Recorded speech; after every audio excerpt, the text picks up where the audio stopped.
एक बात सोचिए कि आप पिछले 2 महीने से अपनी एक बुक लिस्ट तैयार कर रहे हैं अपने सिलेबस को देखकर अच्छे से। फिर आपने अब एक लाइब्रेरी ज्वाइन की है। आपने देखा कि लाइब्रेरी में अगर 100 स्टूडेंट्स हैं तो 90 के पास में 2 बुक्स ऐसी हैं जो आपकी बुक लिस्ट में नहीं है। तो आप मेरी बात का यकीन कीजिए, चौथे दिन आपके पास भी वो 2 बुक्स होंगी। ऐसा क्यों हुआ? ये इन्वायरमेंट के कारण हुआ। और यही चीज़ होती है हमारे माइंड में कि हम अगर मैं ऑफलाइन ज्वाइन कर लेता मैं अपना अच्छा परफॉर्म कर पाता, और अगर मैं ऑनलाइन उसे ज्वाइन कर लेता तो भी मैं अपना अच्छा परफॉर्म दे पाता। तो ये सारे पॉइंट्स आज की इस वीडियो में हम डिस्कस करेंगे। तो हेलो एवरीवन, हमारे माइंड में एक क्वेश्चन हमेशा रहता है, और क्यों रहता है मैंने आपको अभी एक एग्जांपल देकर बताया है। और कहीं ना कहीं वो सही है कि अगर मैं ऑफलाइन चला जाता तो वैसा होता, और ऑनलाइन वहाँ पर चला जाता तो वैसा होता। आज के इस वीडियो में मैं आपको ऑफलाइन और ऑनलाइन के 3 अच्छे और 3 नेगेटिव पॉइंट्स बताऊंगा, और साथ ही ये भी बताऊंगा कि हमारे लिए कौन सा बेटर है। क्योंकि आप जानते हो एक सबसे बड़ा तीर होता है, जो ब्रह्मास्त्र होता है, वो होता है सेल्फ। तो इसे हम नेक्स्ट वीडियो में डिस्कस करेंगे, अगर आप लोग कमेंट करके कहेंगे तो। नहीं तो फिर इसकी कोई ज़रूरत नहीं, मुझे ऐसा ही लगेगा। तो चलिए सबसे पहले शुरू करते हैं। सबसे पहले हम ऑफलाइन की बात करते हैं। देखिए, ऑफलाइन के लिए ज़रूरी है कि सबसे पहले हमारी आर्थिक स्थिति सही होनी चाहिए। हाँ, ये मैं मानता हूँ कि हमें एक ऐसा इन्वायरमेंट मिलता है जिसमें हम अपने लेवल को, हम अपनी पॉजिटिविटी को देख सकते हैं। हमारी जो डाउट्स होते हैं वो हम टीचर से जो है फेस टू फेस क्लियर कर सकते हैं। और साथ ही देखिए, अभी के टाइम में ना सोशल मीडिया से हमें थोड़ा डिस्कनेक्ट होना चाहिए। अगर हम बहुत ही ज़्यादा टाइम सोशल मीडिया पर वेस्ट करते हैं तो वो काफ़ी हमारे लिए हानिकारक हो सकता है। तो हम जो है ऑफलाइन स्टडी की वजह से थोड़ा सोशल मीडिया से और हमारे फ़ोन से दूर हो सकते हैं। तो ये बहुत ही अच्छे पॉइंट्स हैं।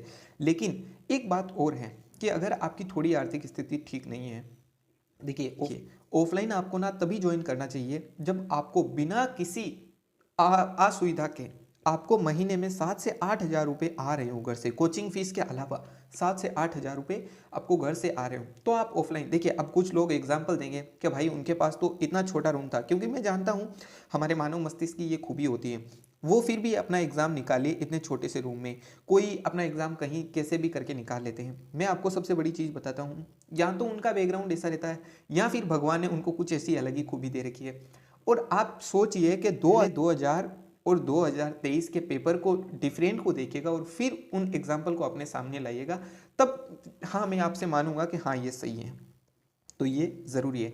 लेकिन सबसे बड़ी चीज़ जो मैं इस वीडियो को बनाना चाहता हूँ वो है ऑनलाइन के। मैं आपको कुछ जो है बेनिफिट्स बताना चाहता हूँ ना, जिसके लिए मैं ये वीडियो बना रहा हूँ। आप कोई भी ऑनलाइन ज्वाइन कीजिए, लेकिन मैं यही कहूँगा, देखिए जहाँ पर अच्छी टीम हो, फीस के डिपेंड पर मत जाइएगा आप। जहाँ पर अच्छी टीम हो, जहाँ पर आपको अच्छे शिक्षक मिल रहे हो, उस नज़रिए से जाइएगा। सबसे पहले जो ऑनलाइन की खासियत होती है, हमें जिस समय, हम जब भी फ्री रहें हम उस समय पढ़ सकते हैं, हमें कोई रोकने वाला नहीं है। ऑफलाइन में अगर क्लास छूट गई तो छूट गई, लेकिन ऑनलाइन में ये बहुत ही अच्छा तरीका है। साथ ही हम ऑनलाइन में जितनी बार चाहें रिवीजन कर सकते हैं उस क्लास का।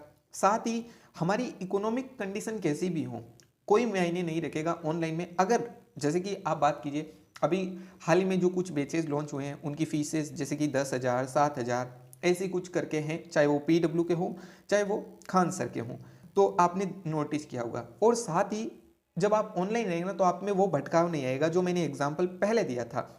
वो भटकाव आप में नहीं आएगा, क्योंकि देखिए जब आप ऑफलाइन रहते हो तो आप बहुत सारे स्टूडेंट के साथ क्लास में रहते हो।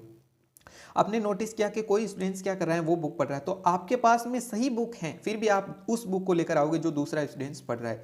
ऑनलाइन में आपके पास ऐसा कोई ऑप्शन ही नहीं है कि आप किसी दूसरे को देखोगे। आप खुद की एक बुक लिस्ट बनाओगे, फिर उसे ही फॉलो करोगे।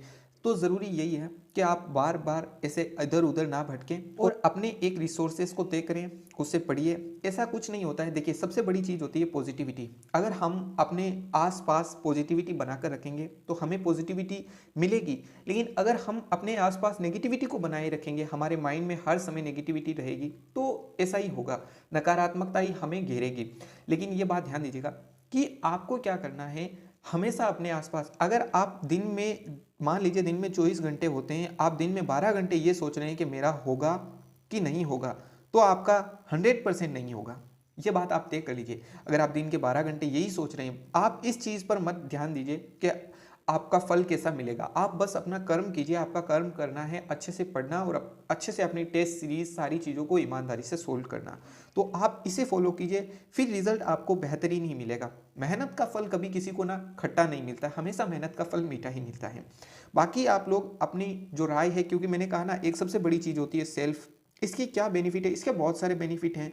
आप जितने लाइन खींचने चाहोगे ना उतनी खींच सकते हो, इसके इतने बेनिफिट हैं। तो वो हम आपको नेक्स्ट वीडियो में ज़रूर क्लियर करेंगे।